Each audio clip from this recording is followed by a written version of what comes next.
Assalamualaikum warahmatullahi wabarakatuh. Kami dari kelompok 7 yang beranggotakan Zahra Kalila dengan NPM 213510737, Ibnu Salim dengan NPM 213510156, Yoga Adi Prakoso dengan NPM 213510356 akan mempresentasikan makalah kami yang berjudul Harta dan Akad dalam Bertransaksi. Yang pertama yaitu pengertian harta. Pengertian harta menurut para ulama yaitu menurut Wahbah Al-Juhaili, harta secara bahasa merupakan sesuatu yang dibutuhkan dan diperoleh manusia, baik berupa benda yang terlihat maupun tidak terlihat, yang mengandung manfaat. Sedangkan menurut ulama Hanafiyah, harta merupakan sesuatu yang dapat diambil, disimpan, dan dapat dimanfaatkan.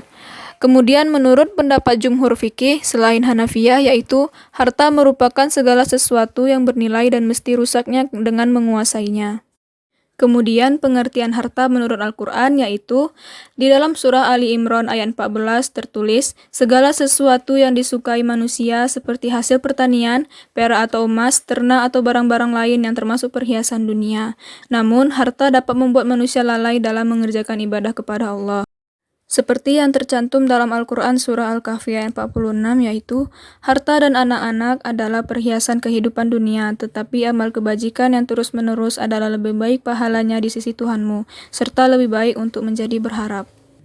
Kemudian pengertian harta secara umum yaitu, harta dapat diartikan sebagai sebuah materi atau benda yang memiliki wujud fisik yang merupakan barang kepemilikan dan memiliki manfaat.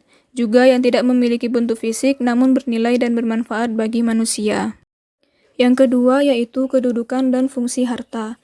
Kedudukan harta yaitu harta sebagai sarana untuk mendekatkan diri kepada Allah dan bukan tujuan utama yang dicari dalam kehidupan. Yang kedua sebagai ujian bagi manusia itu sendiri, dan yang ketiga sebagai amanah karena berupa titipan. Karena harta adalah titipan dari Allah, maka manusia tidak memiliki harta secara mutlak. Karena itu, dalam pandangan tentang harta, terdapat hak-hak orang lain seperti zakat, infak, dan sedekah. Sedangkan fungsi harta yaitu untuk menyempurnakan pelaksanaan ibadah yang khas atau mahdoh, sebab untuk ibadah memerlukan alat-alat seperti kain untuk menutup aurat dalam pelaksanaan sholat dan lain-lain. Kemudian untuk meneruskan kehidupan dari suatu periode ke periode berikutnya atau regenerasi. Karena sesuai dengan pesan Al-Quran, umat Islam hendaknya menciptakan generasi yang berkualitas. Dalam Quran Surat An-Nisa ayat 9. Selanjutnya, harta berfungsi sebagai sarana mengembangkan ilmu. Karena menuntut ilmu tanpa modal akan sulit. Seseorang tidak akan dapat melanjutkan ke jenjang perguruan tinggi bila dia tidak memiliki biaya. Yang ketiga yaitu konsep kepemilikan harta. Dalam Islam terdapat bentuk kepemilikan yaitu kepemilikan pribadi, kepemilikan masyarakat umum, dan kepemilikan negara. Namun kepemilikan hakiki berada pada tangan Allah Subhanahu wa taala. Menurut Islam, harta benda bukanlah milik pribadi maupun milik bersama, melainkan milik Allah Subhanahu wa taala sebab ia dielaborasi dari Al-Qur'an dan Sunnah. Islam telah mengatur dengan jelas bagaimana suatu hak milik dapat diperoleh secara sah dan pantas. Sebaliknya, Islam sangat menentang perampasan atau perampokan atas suatu hak milik, sehingga menimbulkan ketidakadilan atau penindasan atas suatu pihak dengan pihak lainnya. Yang keempat yaitu dampak harta halal dan haram. Dampak harta halal yaitu mendorong kita untuk selalu beramal soleh. Hal ini sesuai dengan firman Allah dalam Quran Surah Al-Mu'minun ayat 51.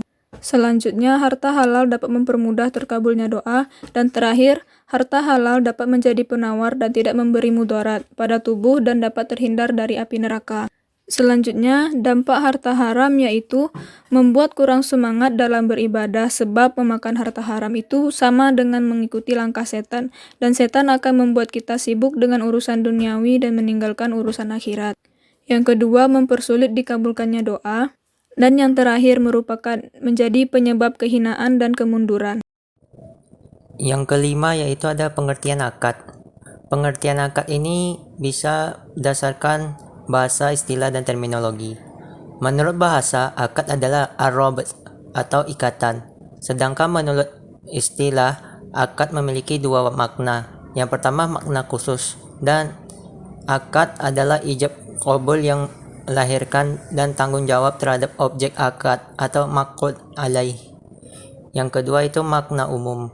Akad adalah setiap perilaku yang melahirkan hak atau mengalihkan atau mengubah atau mengakhiri hak, baik bersumber dari suatu pihak ataupun dua pihak. Sedangkan menurut terminologi Wahbah al-Zulaimi mendefinisikan akad sebagai pertalian atau keterikatan antara ijab dan qabul sesuai kehendak syariah, yaitu sesuai ajaran Allah dan Rasulnya yang menimbulkan akibat hukum pada objek perikatan. Yang keenam itu ada rukun dan syarat akad. Yang pertama, rukun akad menurut mayoritas ulama terbagi atas 3, yakni sigot, aqidan, dan maqud ilaih. Sigot adalah ijab dan qabul atau serah terima, baik diungkapkan dengan ijab atau cukup dengan ijab saja, yang menunjukkan qabul dari pihak lain secara otomatis. Yang selanjutnya aqidan. Aqidan itu pelaku akad bisa satu orang atau lebih, bisa pribadi atau badan hukum, baik sebagai pelaku langsung atau sebagai wakil dari pelaku akad. Dan yang terakhir maqud alaih. Maqud alaih sendiri itu objek akad, yaitu berupa harga atau barang yang menjadi objek transaksi. Yang kedua itu ada syarat akad. Syarat akad pada sigot yaitu jelas dan bisa dipahami sesuainya ijab dan qabul, serta berniat melakukan saat itu juga. Selanjutnya pelaku akad memiliki syarat. Yang pertama ahliyah atau orang berkompetensi yang biasa melakukan kewajiban dan mendapatkan hak sebagai pelaku akad. Yang kedua wilayah, yaitu kewenangan untuk melakukan transaksi menurut syar'i.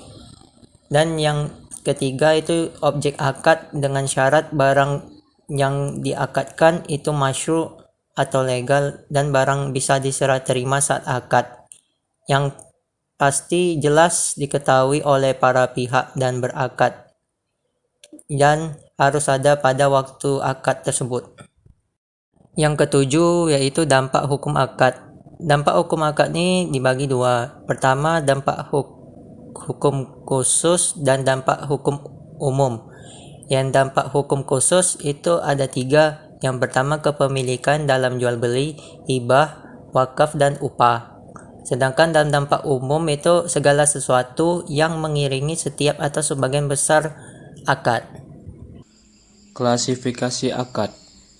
Klasifikasi akad terbagi menjadi 2, yaitu akad tabaru dan tijarah. Yang pertama, akad tabaru.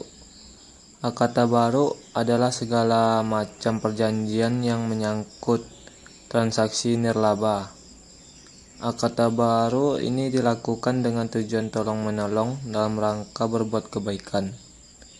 Terdapat 3 klasifikasi akad tabaru, yaitu meminjamkan uang, meminjamkan jasa, dan memberikan sesuatu. Meminjamkan uang. Di dalam meminjamkan uang terbagi atas 3 kategori, yaitu A. Qarat. Qarat yaitu pinjaman diberikan tanpa mensyaratkan apapun. B. Ran, yaitu pinjaman diberikan dengan mensyaratkan jaminan suatu benda atau jumlah tertentu. C. Hiwalah, yaitu mengambil alih piutang orang lain. Yang kedua, meminjamkan jasa. Dalam meminjamkan jasa terbagi atas 3 jenis, yaitu A. Wakakah. Wakakah yaitu melakukan sesuatu atas nama orang lain atau mewakili. B. Wadiah, yaitu bentuk rinci tugas yang diwakilkan. C. Kafalah, yaitu melakukan sesuatu dengan bersyarat. Yang ketiga, memberikan sesuatu. Memberikan sesuatu dapat berupa hibah, wakaf, sedekah, dan hadiah-hadiah lain. Akad tijarah. Akad tijarah adalah segala macam perjanjian yang menyangkut transaksi nirlaba atau komersial. Contoh akad tijarah: akad investasi, jual beli, sewa menyewa, dan lain-lain. Terdapat 2 klasifikasi akad tijarah berdasarkan tingkat kepastiannya, yaitu A. Mudharabah. berdagang dengan skema si penjual mengambil untung dari pensuplai bahan atau makanan. B. Murabahah, mengambil untung dari kesepakatan seperti antara bank dengan nasabah. Mengakhiri suatu akad. Para ulama fikih menyatakan bahwa akad dapat berakhir apabila a. berakhirnya masa berlaku akad itu apabila akad itu mempunyai tenggat waktu. B. Dibatalkan oleh pihak-pihak yang berakad apabila akad itu sifatnya tidak mengikat. C. Dalam akad yang bersifat mengikat, suatu akad dapat dianggap berakhir jika jual beli itu fasad, seperti terdapat unsur tipuan, salah satu rukun atau syaratnya tidak terpenuhi. Akad itu tidak dilaksanakan oleh salah satu pihak. Tercapainya tujuan akad itu sampai sempurna. D. Salah satu pihak yang berakad meninggal dunia. Cacat dalam akad. Hal-hal yang dipandang merusak terjadinya akad adalah tidak terpenuhinya syarat dan rukun akad, terjadinya paksaan, kekeliruan, penipuan atau pemalsuan, dan tipu muslihat.